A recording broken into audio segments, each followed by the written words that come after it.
Number 1. ఓ okay okay కరెక్టే అండి. Legume పంటలంట. Okay మీరు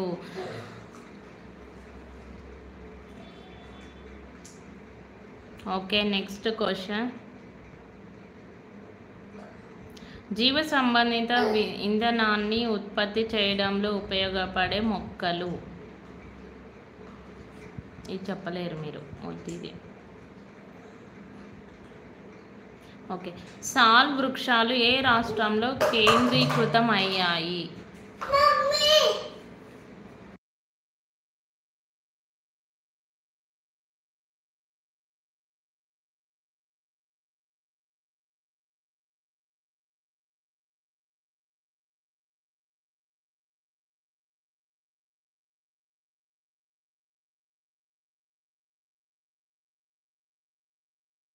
ఆప్షన్సా? ఓకే.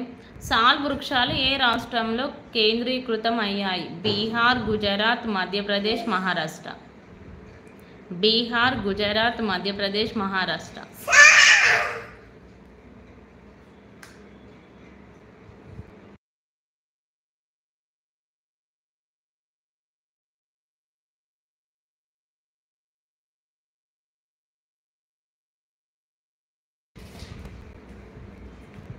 సాల్ వృక్షాలు ఎస్ కరెక్ట్ అండి మొహమ్మద్ గారు. Madhya Pradesh. Madhya Pradesh correct. Okay next question. ప్రపంచవ్యాప్తంగా బిందు సేద్యం అమలవుతున్న శాతం. ప్రపంచవ్యాప్తంగా బిందు సేద్యం అమలవుతున్న శాతం నాకు తెలీదు. ఓకే మధ్యప్రదేశ్ అండి ఆన్సర్. ప్రపంచవ్యాప్తంగా బిందు సేద్యం అమలవుతున్న శాతం ఎంత పర్సెంటేజ్ చెప్పండి. ఓకే నేను చెప్తున్నాను ఆప్షన్స్. 10%, 2%, 12%. నెక్స్ట్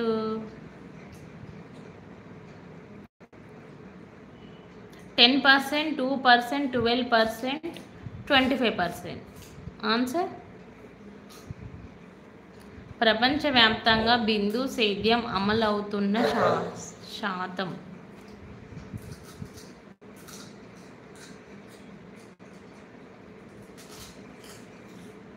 ట్వెల్వ్ కాదండి. 12 రాంగ్ ఆన్సర్. 12 కాదు.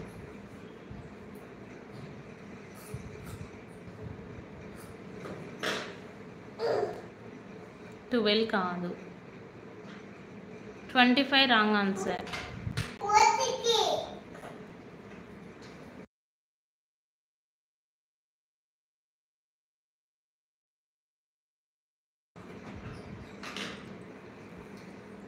ప్రపంచవ్యాప్తంగా బిందు సేద్యం అమలవుతున్న శాతం ఎంత పర్సెంటేజ్? 10%, 2%, 12, 25.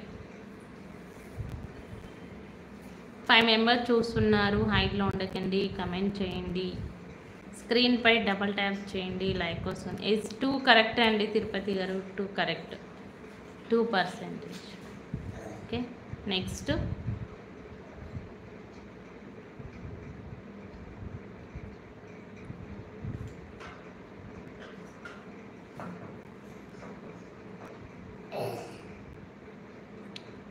Okay next question.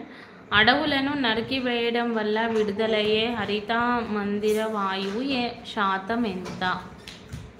అడవులను నరికివేయడం వల్ల విడుదలయ్యే హరిత మందిర వాయువు శాతం ఎంత?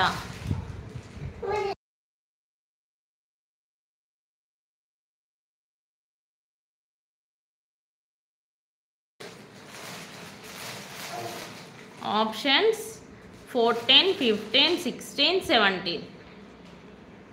14, 15, 16, 17. ఎంత పర్సెంటేజ్?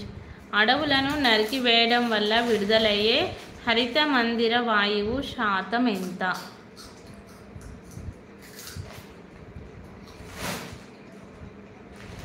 సిక్స్టీన్ కాదండి మహమ్మద్ గారు. 16 రాంగ్ ఆన్సర్.